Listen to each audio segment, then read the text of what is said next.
ऐसा कौन व्यक्ति है जो विधि के विधान में उलटफेर कर सके? जैसी इच्छा होगी विधि की, ईश्वरस्य विधिम कोनु विधिनोत्यधनापुमान। कौन बदल सकता है विधाता के नियम को? जो होगा भाग्य में, जो होगा सो भोग लेंगे हम, आप इसकी चिंता मत करें। भगवान की जो विलक्षण माया है ना, हे अक्रूर जी, उसके विषय में चिंतन भी नहीं किया जा सकता है, पार करना तो बहुत दूर की बात है। अचिंत्या माया, और उसी माया का आश्रय लेकर के भगवान ने इस संसार को प्रकट किया है, और भगवान भी स्वयं अपनी उसी माया में इस संसार में प्रवेश कर जाते हैं, और प्रवेश करके जीवों के कर्मों के आधार पर फलों का विभाग कर देते हैं।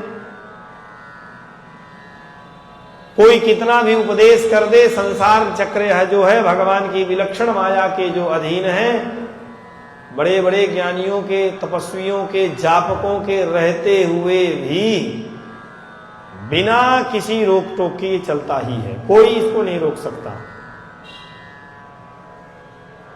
तो मैं तो भगवान की लीला का स्मरण करते हुए, भगवान की चिन्मयी शक्ति का स्मरण करते हुए, भगवान को इन सब का मूल कारण मानते हुए, परम ऐश्वर्यशाली भगवान श्री हरि का मैं स्मरण करता हूं, मैं उनका वंदन करता हूं, मैं उनको नमस्कार करता हूं। आप भी भगवान की इच्छा समझ करके नमस्कार करो। कहने का तात्पर्य ये है, आप इतना उपदेश किए ठीक है, लेकिन भगवान की इच्छा के ही अधीन सब कुछ होता है। आपको इतना चिंतित होने की आवश्यकता नहीं। मैं नमस्कार कर रहा हूं, आपको नमस्कार करो, भगवान की जो इच्छा होगी सो होगा।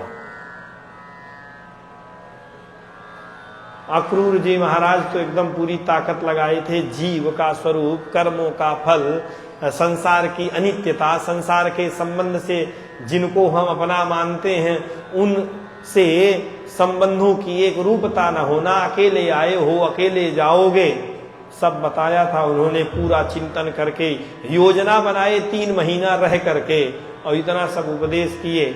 और उन्होंने जब धृतराष्ट्र के अभिप्राय को जाना तो सबकी अनुमति लिया, और उन्होंने भी स्वीकार कर लिया कि राम कीन चाहे सोई होई, होई है सोई जो राम रचि राखा।